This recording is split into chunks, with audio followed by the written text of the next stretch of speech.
Okay, hello and thank you for joining us at today's FIT Authors Talks.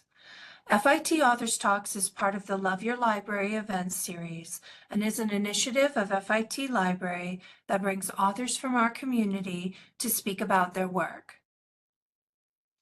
From photography to fashion illustration, fiction writing to art, these talks encompass a multitude of projects and themes and celebrate creativity. Today, our FIT author is Jennifer Miyuki Babcock, who's been teaching history of art classes at FIT since 2016. Tonight, she will discuss her book, Ancient Egyptian Animal Fables, Tree Climbing Hippos and Ennobled Mice. A synopsis of the book states, one group of ancient Egyptian drawings has captured the curiosity of scholars and lay people alike. Images of animals acting like people. They illustrate animal fables, originally from a larger mythological narrative, making them an integral part of New Kingdom Thebes' religious environment. This book examines the purpose of animal fables, drawing cross-cultural and temporal comparisons to other storytelling and artistic traditions. This publication is also the first thorough art historical treatment of the ostraca and papyri. The drawing's iconography and aesthetic value are carefully examined, providing further nuance to our understanding of ancient Egyptian art. Thank you, Jennifer, for joining us today, and welcome. Thank you so much for that introduction. And you can all hear me, I hope, right? Just Yes. want to thank you. Okay.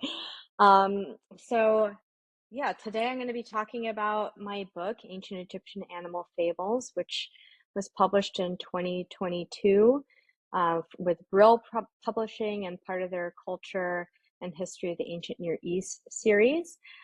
So I'm going to structure my discussion today as follows. First, I'm going to talk about the origins of the book, how I got this idea, where it came from, why I'm interested in this topic. And then I'm going to talk a little bit about what the book is about, essentially providing a general summary of some of the main arguments and the points that I've made. And then I'm going to talk about the process of publishing and some of the challenges that I faced while working on this publication. And then I also want to make sure I leave some room for questions and answers. So I'll leave some space at the end for that as well.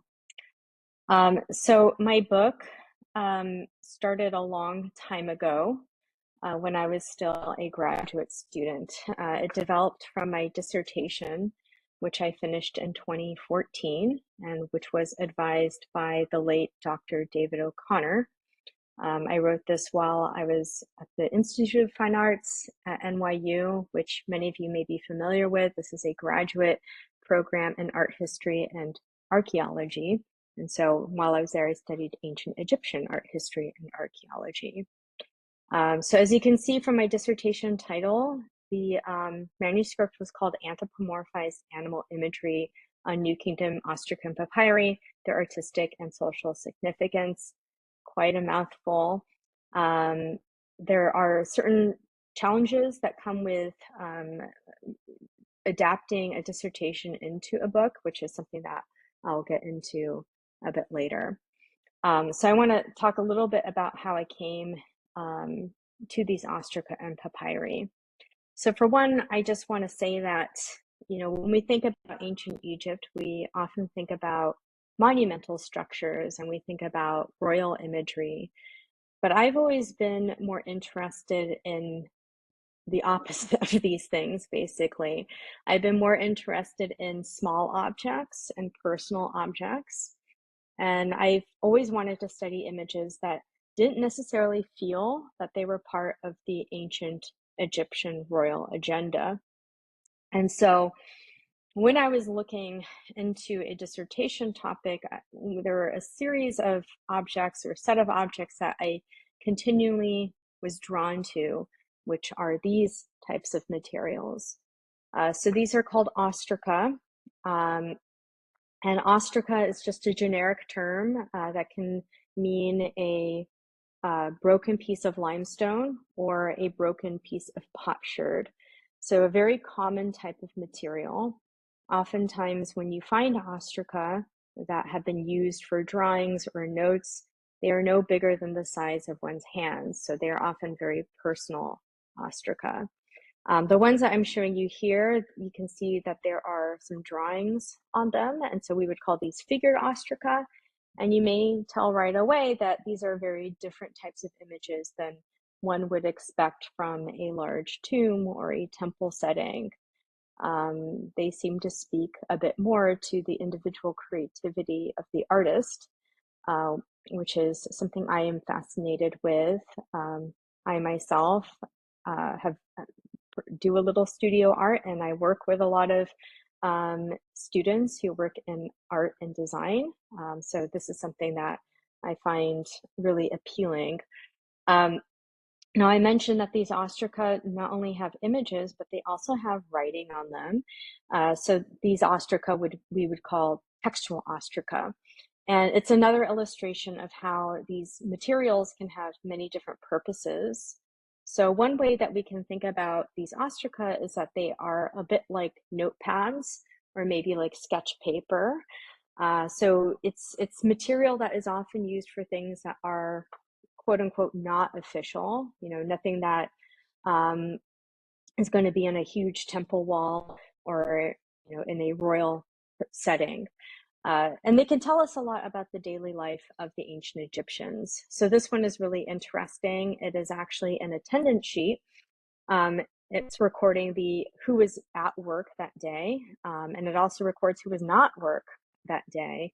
And it can be really insightful. So there are some things here that tell us so-and-so couldn't come to work because they were too busy, working on another tomb that they had to build for their family, or it might say that they had to perform funerary rites for a dead relative, or sometimes it will say something like, this person didn't come to work because they were too hungover from drinking too much the night before. So again, a really interesting glimpse into the everyday life of Egyptians, which we don't always get when looking at ancient Egyptian material culture. And here are some other examples. The one on the left is interesting. It's a record of wood that would have been supplied for the construction of a royal tomb. And the one on the right is a copy of a piece of literature. So the ancient Egyptians had stories, which they sometimes passed down orally, but sometimes they also wrote them down on places. And so here, this is a story called The Tale of Sinuhe, a really important piece of ancient Egyptian literature. And just to go back to the figured ostraca, there's also lots of different types of illustrated ostraca, which again, I'm more interested in because I'm an art historian. And you can see here, these two examples, these are really interesting because you can see works of art in progress. You can see the example on the left, artists who are in the process of training their artistic hand. So the image on the left is actually a photograph of the same object, but flipped on each side. So the image that we see in the very top of that picture on the left is a cartouche of the king. So it's the name of the king written with a very confident hand. This person seems to be have had a lot of practice and somebody who is really highly skilled. But if you were to flip the ostraca over, you'll see that there's the same cartouche, but it is drawn with by somebody who is less experienced. You can see that the cartouche is a bit crooked. The lines are a bit wobbly. He may be trying to draw this from memory based on what he saw on the other side. So it's just a really, interesting way to see how artistic training may have functioned.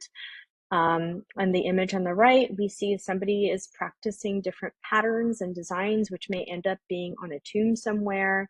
They might be practicing their understanding of proportions of figures. So if you look on that ostracon on the right, you'll see there's these red grid lines. And this was used by many Egyptians to determine how tall somebody is supposed to be, again, to regulate proportions here. So again, lots of different functions for these illustrated ostraca. You have them for training, you have them for casual sketching. You may have some ostraca that are drawn that may eventually end up in a more formal tomb setting. Now, the particular figured ostraca that I was really interested in are the ones that I'm showing you now. And the reason why I was drawn to them is because they're frankly really whimsical, and to me, very clear examples of visual narratives. What kind of story they were telling, I was not quite sure at the time. So I wanted to really dig in and study them. And that's how I came to develop my thesis idea, which I eventually turned into my dissertation. And then I did further work on it, and that turned into my book.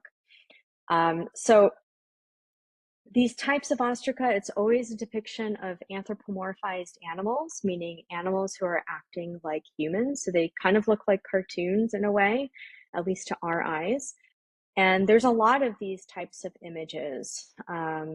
So altogether, we have 79 ostraca that depict anthropomorphized animal imagery.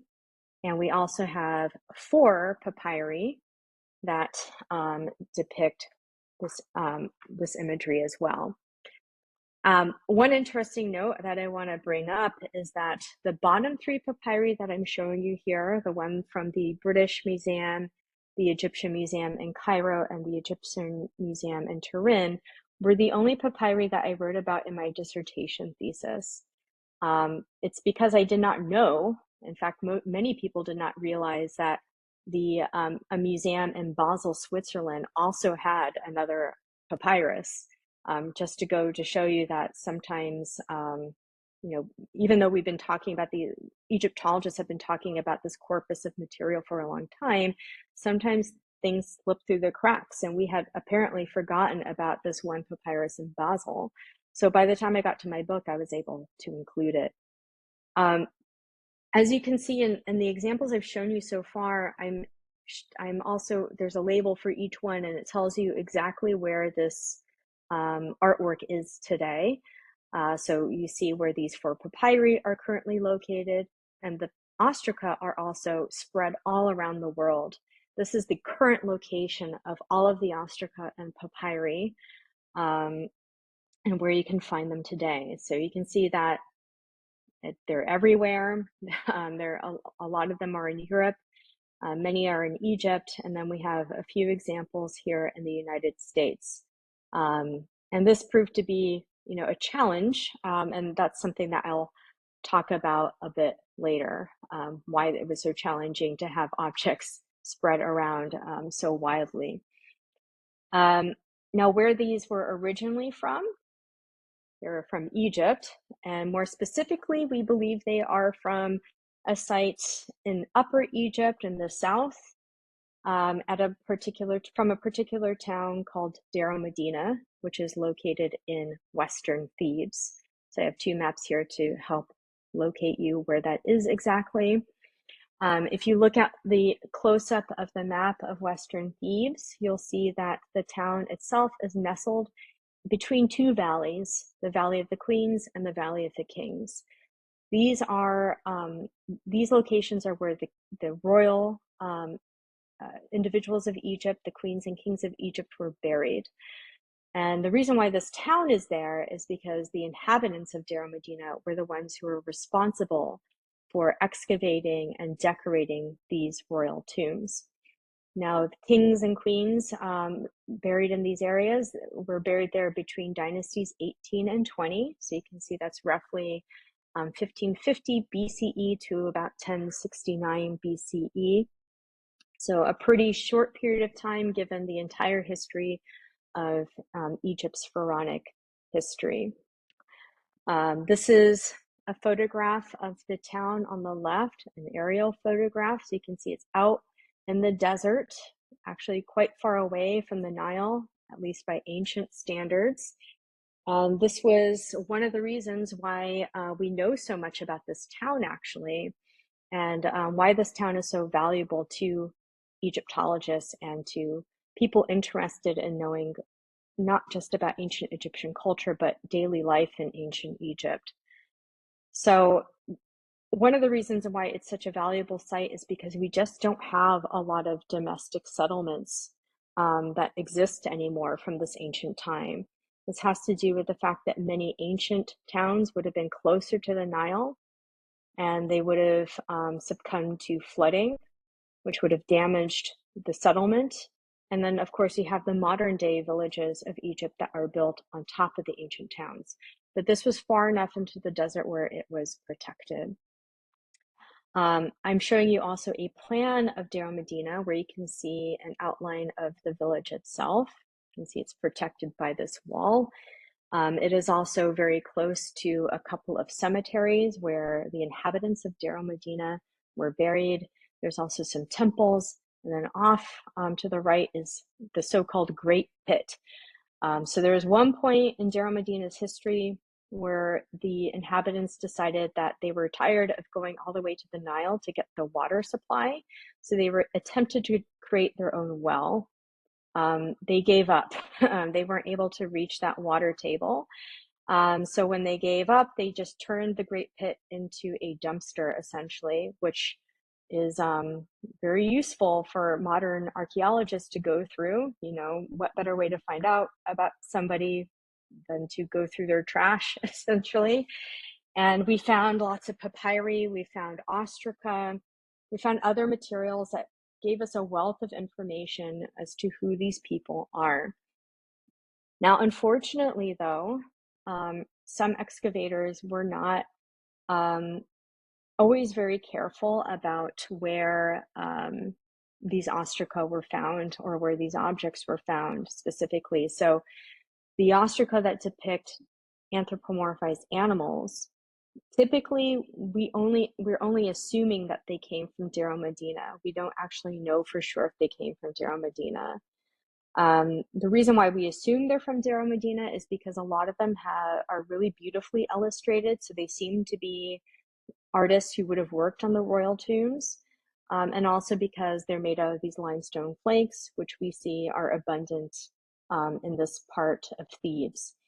In some cases, we might know that they're from Deir Medina, but we don't know if they come from a temple or if they come from a house or if they came from the Great Well. And even knowing that kind of information would have been really helpful in understanding what these images are.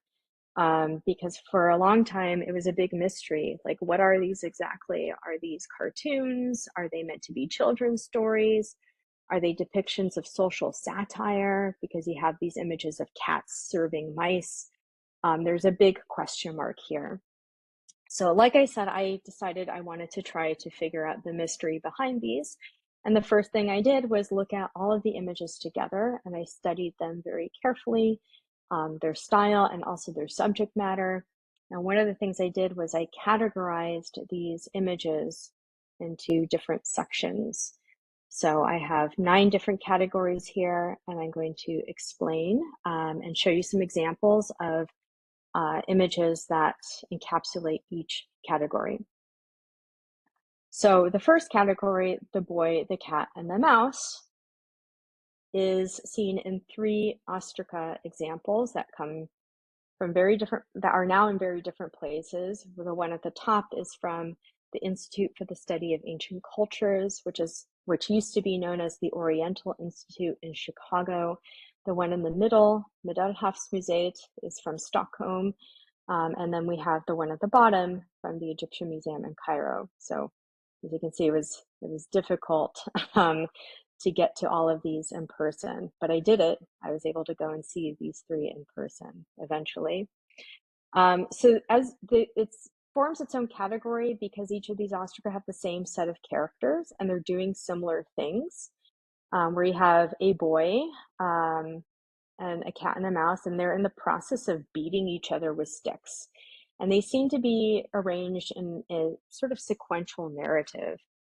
And what's interesting about the one from Chicago, that one ostracon at the top, if you were to flip it over, there's actually a piece of text that says the boy, the cat, and mouse in ancient Egyptian. This is really rare. Most of these objects, these ostraca, they don't have any textual inscriptions at all. So for most of them, we have to rely just on images rather than words. But the fact that that text is there, I mean, it almost feels like a title, and it shows us there's some sense of a set stock of characters. This second category, these are depictions of elite animals. So we have oftentimes an image of a mouse or some other animal dressed as in a beautiful pleated kilt, maybe sniffing a flower, drinking some wine, and they are being approached by a cat servant or another type of animal servant. Another category of imagery is called the hippo and the crow. So in these images, we have a vignette that is just representing either like a hippopotamus interacting in some way with a crow.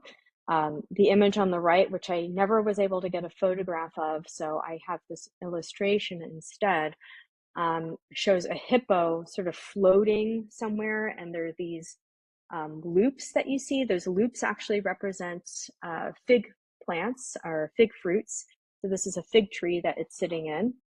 And the crow is at the very bottom of the image, and he's trying to climb a ladder. And this is one of the inspirations for the title of my book. We also have chariot images. So these are animals who are riding chariots. I think it's pretty self-explanatory. Usually the animals riding the chariots are mice. Mice seem to represent the elite animals in this corpus of materials. And then we have religious processions and rituals that are sometimes depicted. Oftentimes they're jackals.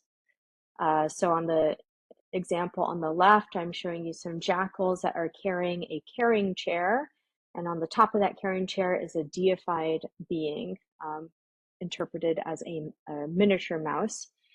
On the example on the right, we have another jackal who has his arms raised up in prayer. We have agricultural and food production as a category. These often consist of animals who are shepherding other creatures, who are grinding grain, maybe making bread or beer, carrying sacks of materials from one place to another. We have animal musicians. As you can see in these examples, we have many musicians who are playing reed flutes, sometimes pipes, also sometimes harps, which are not pictured in this here. And then we have a category that I've labeled as miscellaneous or unclear, because sometimes the image is so damaged, it's really difficult to see what is going on exactly. Or it's miscellaneous because there's not enough visual information there that allowed me to categorize it neatly with any of the other categories. And then we have this one category that I call the distant goddess myth, because these images seem to be related to an ancient Egyptian myth about the goddess Tefnut. Now, the idea for this category is actually based on the work of an Egyptologist who came before me, a German Egyptologist named Emma Brunner-Traut. And she was studying this one ostracon that we see on the left that comes from the Ägyptisches Museum in Berlin. And she had argued that this represents a myth about the so-called distant goddess. I found this really interesting because I felt like this was the key to understanding some of the other ostraca. And I also found that this example, along with the depictions of the boy, the cat, and the mouse, were the ones that most clearly linked or were the most clearly convincing examples of visual narrative that we see. So I'm just going to go through as clearly as I can the story of the distant goddess myth and how they are illustrated in the Berlin Ostracon, and then also in this Ostracon from the Metropolitan Museum of Art, which I had identified as the distant goddess myth based on the work of Emma Brunner-Traut. So according to the distant goddess myth, and this is a myth that was passed down orally over hundreds of years in ancient Egypt, but which is only finally written down quite late in its history. But according to this story, there is a lioness or a wild cat. This was the god Tefnut, who ran away from Egypt. So she had turned herself into this animal because she was in an argument with her father, who is the very important god Re, the solar deity. And she specifically runs away outside of Egypt to the land of Nubia, which is modern day Sudan. Tefnut is also the goddess of moisture. So when she left Egypt, this was a problem because she left and she took the moisture with her, and this caused Egypt to suffer greatly from a drought. And so this was Re, the god, the principal god, was hearing the people of Egypt suffer, and he knew that she could not stay in Nubia any longer. So he pleads with the god Thoth. Thoth is a god of writing and one who is good with words, to go down to Nubia to try to convince the goddess to return to Egypt. According to the story that is recorded in this papyrus, which again postdates these ostraca hundreds of years, but he transforms himself into a baboon. And the way he tries to convince Tefnut to go back to Egypt is by entertaining her. He plays her music, he sings her songs. He also starts to tell her stories, and he specifically is telling her animal fables. And in one of the stories that he's telling her, he says that there was a vulture and a cat who made an oath not to hurt each other's young. Now, this papyrus that I've been talking about, the one that records the story, unfortunately is fragmented, and so we don't actually know what the ending of this fable within this myth is. So there's parts of this myth and the fables within the myth that are now missing. But in any case, what we see in the Berlin Ostracon above the image of the cat and the baboon is a bird with its wings outstretched, covering and protecting a nest of eggs. And this is something that Emma Bruner Trout has interpreted as being the story that Thoth is telling Tefnut. The same characters are in the Metropolitan Museum of Art's Ostracon. The only difference, though, or the main difference that you may notice, is that there is no bird with eggs here, and there's also no cat interacting with a bird. We do have this curious image at the bottom of a young woman, or a young girl, I should say, but it's unclear if this is necessarily related to the image of the baboon, Thoth, and Tefnut, the wild cat. It could be that the Metropolitan Museum of Art's Ostracon is an example of a piece that is being used in multiple ways, which we sometimes see. An ostracon can have multiple uses at once. But there is also the possibility that this young girl might be representing yet another story that the god Thoth is telling Tefnut in an appeal to get her to come back to Egypt. Now, I've been talking a bit about narrative arts and how these two pieces are narrative. So this would be an example of a narrative that is encapsulated in a single image narrative. And it's sort of interesting to think about it in comparison to the papyri. For a long time, people talked about the papyri as representing narrative because it looks very much like a comic strip where you have vignettes next to one another. So there's this, continuous linear arrangement of images that might suggest a sequence of time. And when you look at the ostraca, you can also lay them out in very similar ways because you see that the ostraca motifs match with what we see in the papyri. I think that there is a possibility that we have the sequential narrative, but I do think it is more likely to see each motif as representing its own encapsulated narrative, and that each of these ostraca represents maybe a different story that the god Thoth was telling Tefnut in order to coax her back home.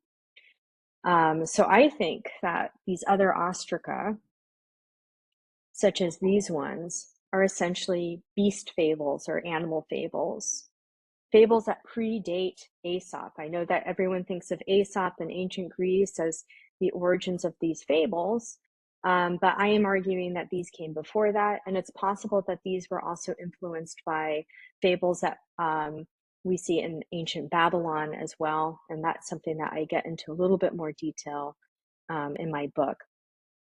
So fables are essentially a way of passing down lessons and morals. I'm sure many of you are familiar with some of Aesop's fables, you know, slow and steady wins the race, for instance, and the story of bitter grapes.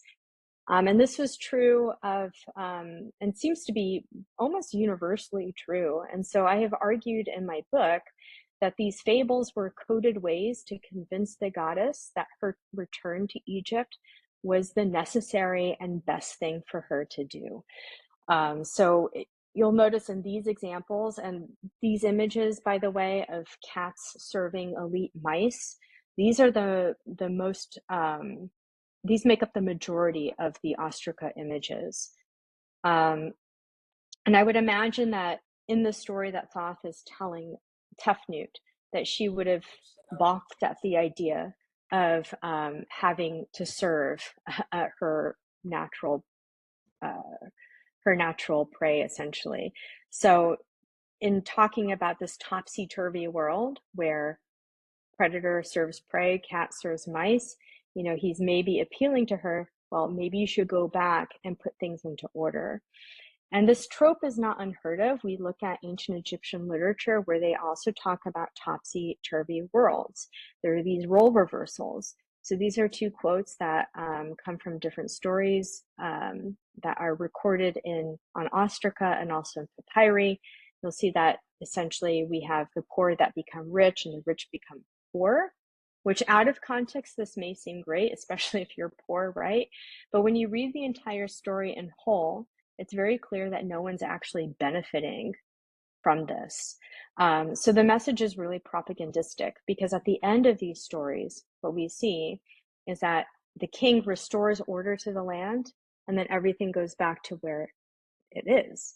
And so what Thoth may be doing with the beast fables is he's saying, if you return to Egypt, then, you know, the cats go back to their rightful place. I want to shift our attention to this papyrus here, which I think is really interesting, and also supports this argument that these might be representing beast fables.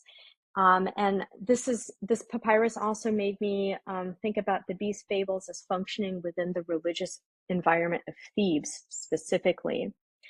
So what we see here, and I'm sorry I can't show you a photograph of this papyrus, it's too fragmented to see with much clarity. So instead we have these illustrations of them to make them more legible. This is actually a small section of the larger papyrus. Most of the papyrus depicts something else, and we call the Turin papyrus the erotic papyrus because it's incredibly erotic, as you can plainly see in this image. And for years, people really struggled understanding why we have these very overtly sexual images juxtaposed with these anthropomorphic animals that look more like us to cartoons. But when I started thinking about, you know, the possibility of these animal images being fables, and then thinking about them in the context of the distant goddess myth, it all started to make more sense to me. So the distant goddess, she was somebody who was very important in Thebes, especially during the 18th and 20th to the 20th dynasties, which is when we believe these images were made. And every year they would celebrate her return to Egypt. And they would celebrate their return through festivals, massive festivals where getting drunk was really important. Also singing and dancing was something that you would do, and making music was important. And many of these banqueting scenes and festivals would be depicted in people's tombs, which would have been in the west, which would have been constructed in the western part of ancient Thebes. So here we see Nebamun's tomb, and you have rows of banqueters eating and drinking and dancing. And then we have this other tomb image, and this is a depiction of the goddess Hathor, who is also a very important goddess in Thebes, and who is seen as one of the many manifestations of Tefnut, and Tefnut is a manifestation of Hathor, and vice versa. And so we have during these festivals songs that are written that talk about love and making love, and these would all be sung in honor of Hathor and be celebrated for Hathor, because Hathor is the goddess of love and sex, essentially. And so when we think about the Turin Papyrus, everything makes a lot more sense now, because we know that sex was important to Hathor. And so perhaps we can see these images of sexual activity as something that would have been offered as a votive during one of these festivals. But also you have these images that are also related to the festival, but they're addressing a different side of Hathor. They're addressing the aspect of her who is this distant goddess who had to return to Egypt. Now, what's also interesting is that we see much later images from Egypt. This is a relief that comes from the Ptolemaic period, a period when the Greeks ruled over Egypt. And you see a baboon, possibly the god Thoth, playing a musical instrument, again linking this goddess to this particular festival. Here we have some other images. These are drawings that come from reliefs from a different temple, where you see again animals acting like humans. And so these could be this is again the first time we're seeing these images in a strictly and a very clear religious sphere. And so this would suggest that all of those ostraca and papyri that date from the 18th to the 20th dynasty are essentially fit within this framework. So with the time that I have left, I wanted to talk a little bit more about the process of writing the book. Now that you've heard, my general argument and what I was and my position about what these ostraca could represent. So one of the challenges was changing my thought process from student to expert. So, when you're writing your dissertation and you submit it, I think there's still this idea that this is, your final draft, you're finally done. And now, this is what people, it all culminates to this dissertation. But when you're in the process of converting your dissertation into a book, you have to adopt another language that makes it very clear that you're no longer a student. I also had the challenge of that I had to further develop my ideas that I had presented in my dissertation. My general advice, by the way, to everybody who is maybe still, or who might be going to grad school, or who is in grad school listening to this, your dissertation might not necessarily be done. Like, you should finish it, but it's not necessarily done. And, even if you don't feel like it is done, you have other opportunities to fine tune some of your arguments. And I did that in the book form. So I did not put an embargo on my dissertation. I just published it right away. And so I had to make my book different from my dissertation work. And that required time to further develop my idea. And I also had to find the time to write. So when I wrote this book, and when I was adapting my dissertation to this publication, I was adjuncting everywhere. I just finished a postdoc, and I had no time to really write during my postdoc, but I started to do adjunct teaching. And at one point, I was teaching 7 classes a semester while I was putting this all together. And so I just had to manage my time really efficiently and effectively in order to find that time. And every little minute that I could take, I took it. I took the advice of one of my dissertation advisors, who told me, even if you write only 1 sentence that day, you're a little bit closer to being done. And sometimes when I feel discouraged or hard on myself for not working, enough, I think of him and these wise words. I also had to learn how to do certain things that I didn't get to learn how to do when I was in graduate school. Like no one taught me how to ever make an index, which are, how to look, like how do you even generate an index? So um, that that was a huge learning curve for me, figuring out how to do that. And then also, as I kind of alluded to before, just getting the images was challenging. I had been working with many museums, many institutions. I had to keep track of various contracts. I had to deal with and remember the different protocols for various museums. This was also not cheap. Getting image permissions is really expensive. And so I had to seek out funding. So there's all this work in the book that are not actually reflected in the final product of the book. I have a whole folder full of contracts written to different museums. I also had to make my own images in some cases. So I had to dust off my Illustrator skills. And so for the more technical drawings like the map. And then I also used Photoshop to make images where either I didn't have a photograph. Ideally, I would have a photograph of the ostracon, but sometimes I did not. Or I had to trace the image for any illustration that was maybe unclear. So anyway, I want to make sure that we also have time for me to answer any questions that you may have about either the content of my book or the process of writing the book. And I just want to thank you so much for listening. And I'm just going to stop sharing my screen, but you can email me too if you think of a question later, or if you're watching this recording and you want to reach out to me. Thank you. Thank you, Jennifer. I have a few questions actually.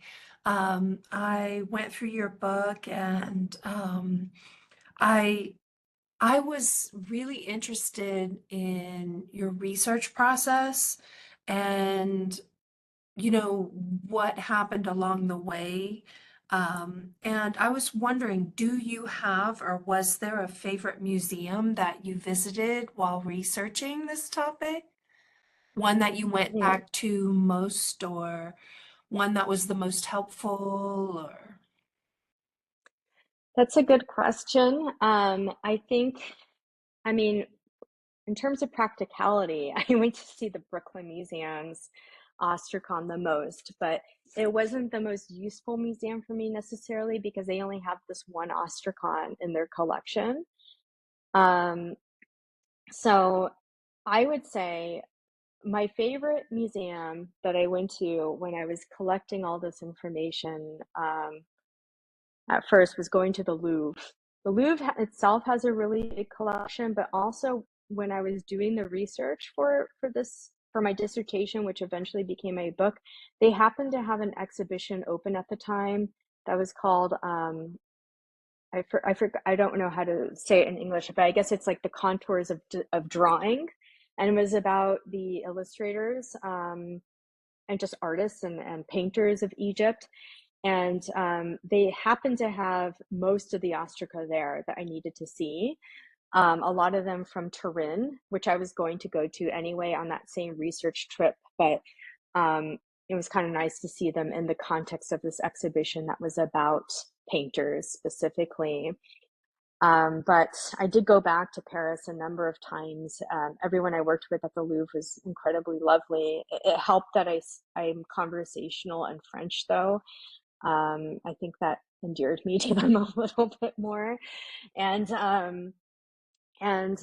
but yeah, they just had a great, collection that was there. And Turin was also really lovely. I didn't know anybody at the time when I was doing research there, but they have a really large corpus of work. And everyone at the Egyptian Museum was also incredibly kind, and they, of course, have a lot of things. Um, I would say that the collection that had the most of my objects was the Institut Français d'Archéologie Orientale, or the IFAO for short, which is in Cairo. They have a huge collection of ostraca there, which I did not get to see, but they sent me all these beautiful high-res images. And the reason why they have the most is because that institution has done regular work in Deir el-Medina, the site that many of these pieces are purported to be from. Nice, nice. Other than photographs, were you able to handle the ostraca? And if so, what was that like? So interestingly, I've never been able to touch any of these specific ostraca because they were on display and in their cases, and Uh, it's a lot to ask a museum to remove something from their case.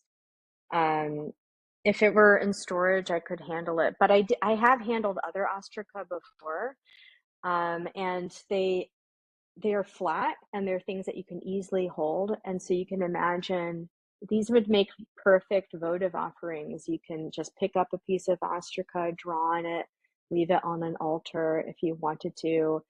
Um, yeah, they tend to be, I mean, ostraca come in all shapes and sizes. So it is really interesting to see them in person.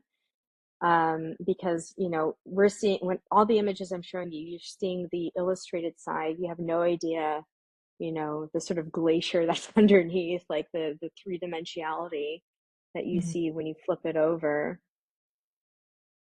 But Nice. thankfully, the IFAO had pictures of both the front and back sides oftentimes. So even if I could not handle it, I could see maybe was there something um, drawn on the other side? Was there something written on the other side?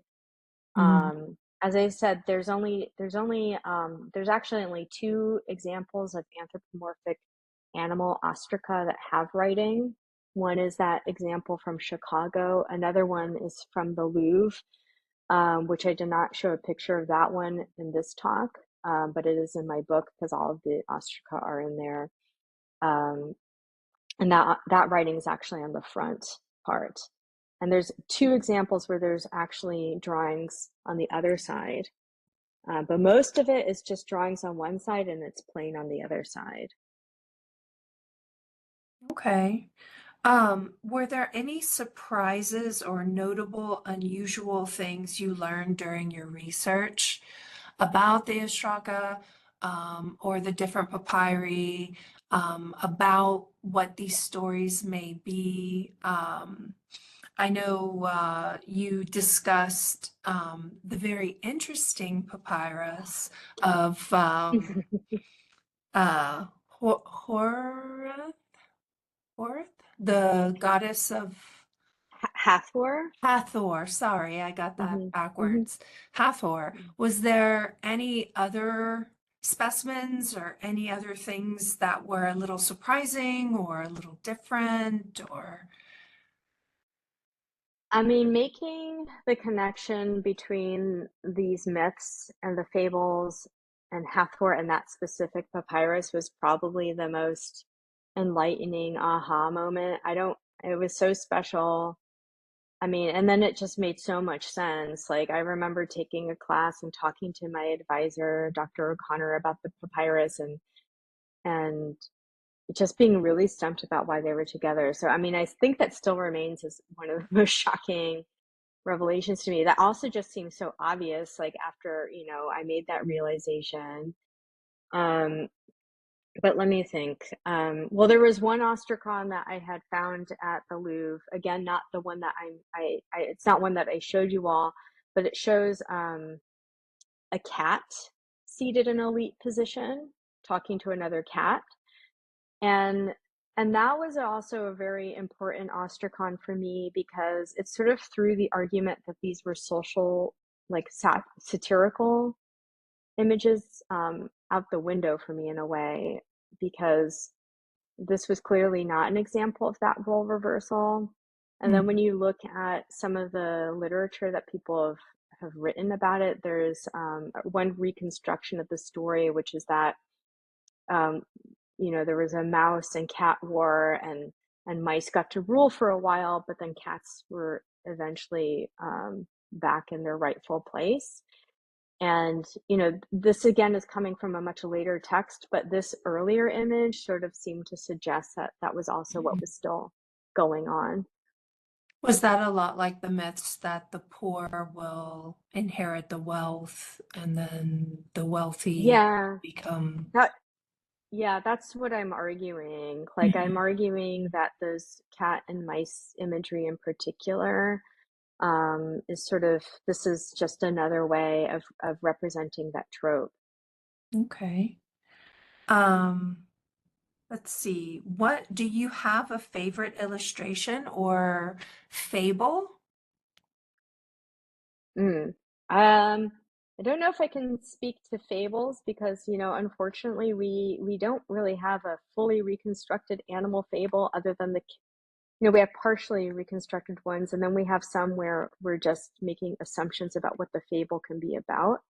Okay. But I gotta say, and I might be biased here, but one of my favorite ostraca is the one from the Brooklyn Museum.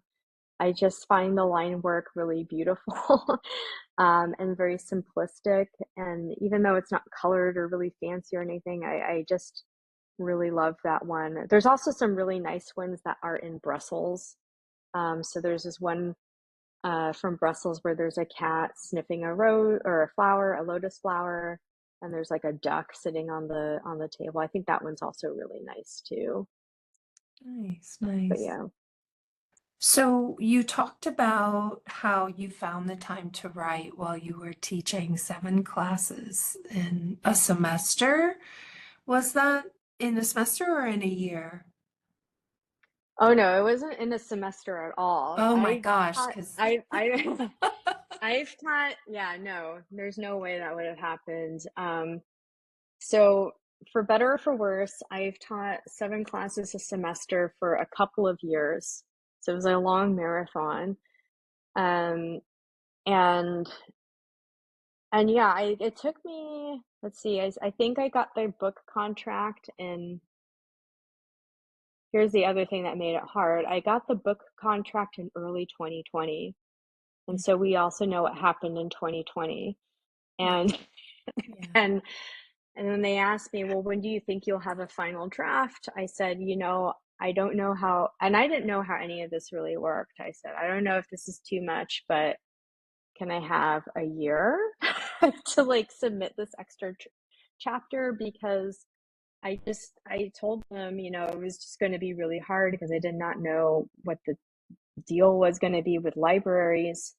Um, or having access to any of this. I didn't know, what it was going to be like at other museums because I still needed to get images from other places.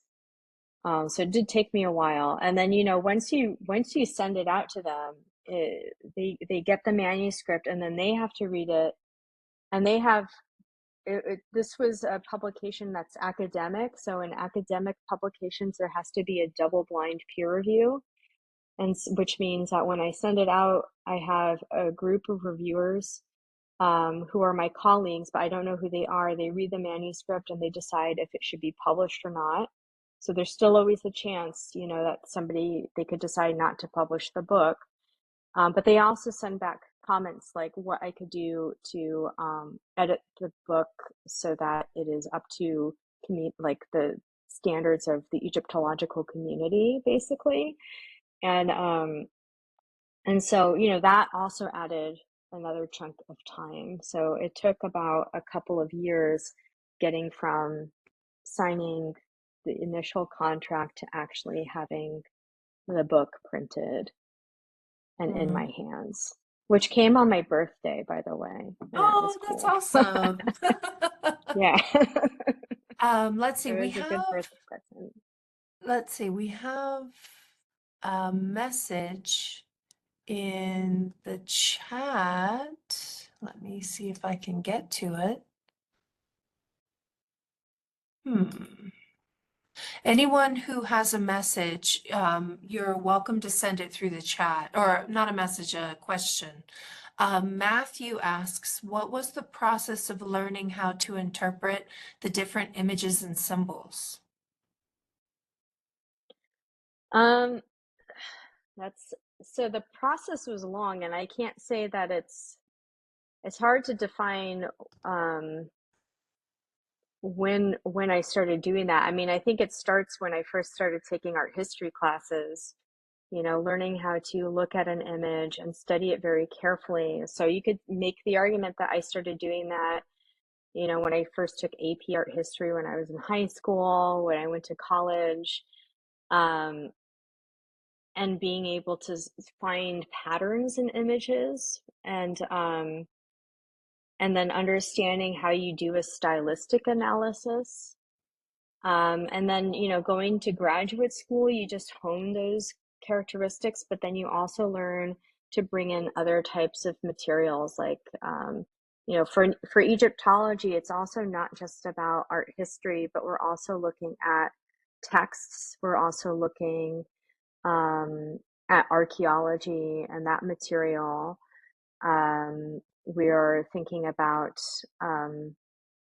things that go beyond the image, and so it's a long, winding process of developing that skill, and it is a skill that needs to be honed and practiced, and I'm still honing those skills today. Nice, nice. Other than French, was there any other language that was very useful for you to know in doing all this research? Yes, German. um, when German. you so the other thing too is when you go get a graduate degree in art history, they require that you learn French and German. That's usually the basics. And for Egyptology, this is really important because Egyptology as a field, started in Europe, and specifically, started with Napoleon's expedition to Egypt, and Napoleon, the emperor of the French Empire. And so a lot of early Egyptological work was done by French and also German Egyptologists. And in fact, um, I mentioned one scholar, Emma Brunner-Traut. All of her work is written in German, basically. And I had to, my German is not good, by the way. It's really bad. Um, but I very slowly, with a dictionary, was able to get through her book and understand it a bit better. I think I asked maybe some other friends and colleagues of mine who are more comfortable with their German if I was understanding everything correctly. And then the other language, of course, that's really important for me in this research and for me in general is Ancient Egyptian. So I had to learn hieroglyphs, and I know how to read hieroglyphs and write in hieroglyphs, Nice. and um, and also understanding the cursive version of hieroglyphs, which is a slightly different script from like the hieroglyphs that you see on the temple walls Mhm. and tomb walls. Oh, that's really interesting. I didn't know that there was a cursive or a Yeah, script. Is it like italicized or is it smaller, it larger? It kind of looks like handwriting. Uh, So it's like you see an owl, and on the temple wall it might be carved to look like a very detailed owl, but when you see it in cursive, it's much more gestural. So oh. you have like these sweeping lines. And it's pretty clear in many cases, this is an owl, but it can take some time to get used to. And plus, just like today, some people's handwriting is not that great. Yeah, yeah. Well, that's great. I guess if anyone has any questions, please put them in the chat. Let's see. We have one. Katrina Hill, did you have the sense that these ostraca? Oh, that just disappeared on I, me. I see it. It's Oh, okay. I can okay. read it. We're Yeah. made So, outside. You want to read it or? oh, sure. I can read Okay. it. So, Katrina, who is my colleague at Pratt, by the way, did you have the sense that these ostraca were made outside of the scope of royal patronage? Do you think the artists were taking a break from work to order when they made these images for their own uses, or were they making preparatory sketches? Love your talk. Thank you, Katrina. So I think that a lot of the ostraca were made outside of the scope of royal patronage. I think, for instance, the ostraca that I just showed are examples of non-royal um, imagery, um, because these were not made for the king. They weren't commissioned by the king, but these are individuals who are making their own religious votives that they're going to leave at temples. One of these examples of personal piety. And then we also see illustrations, like one of the earlier ones I showed you of the dog face drawn on there, that just seems to be one of these casual sketches that um, they threw out. And we also have some that seem to be more humorous. So yeah, there's a lot of really cool, interesting images on these pieces because of the fact that they're not necessarily attached to a royal agenda, which has a very limited way of representing things because it has to look a certain way. It has to depict a thing in a certain perspective. Nice.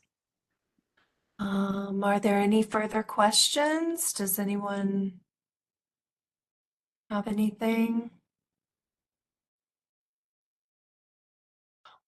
I have one last question.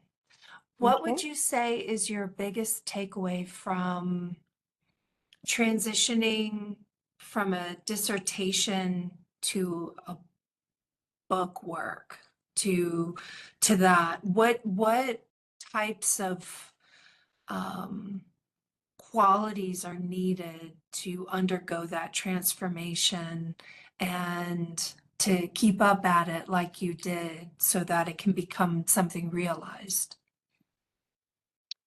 Yeah, so I think this is a good question. I think it's and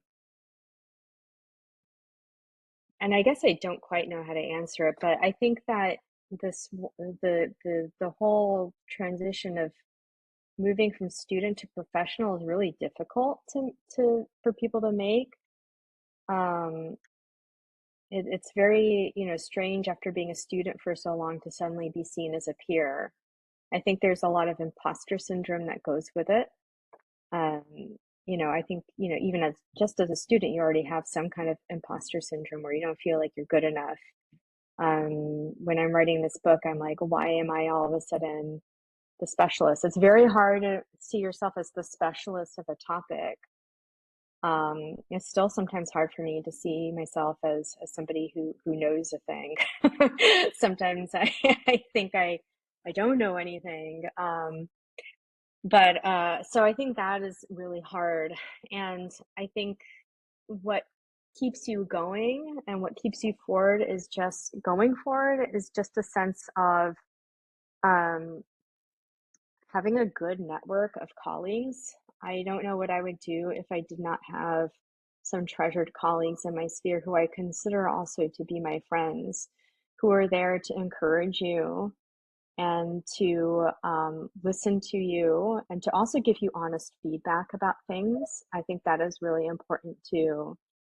It's hard to be a scholar because, and it's hard to be, I mean, it's also true with creatives too, by the way. It's hard to produce something that is meaningful to you and to listen to the ways it can be torn apart and Yeah. critiqued, and makes you very vulnerable. But it is something that is really important in the process because it ultimately does make you a stronger scholar or a stronger creative or a stronger person, as long as it's done, hopefully in a professional, kind way. Critiques don't have to be mean. Yeah. I'm just putting that energy out into the world, maybe for any future reviewers I come into contact with. Thankfully, all of my reviewers have been very kind. So, Nice. Well, if there are no further questions, thank you so much for your presentation and for enriching our programming with your authors talk. For more information on FIT authors or how to submit to be featured, and for more information about Jennifer and her book, you can go to the website at authors.fitnyc.edu. You can also follow us on Instagram for other info on upcoming FIT authors talks at FIT NYC Library. So thank you so much, Jennifer, for joining us. Um, thank you. it was really great. And have a good night, everyone. Thank you so much. Thank you. Bye. Bye.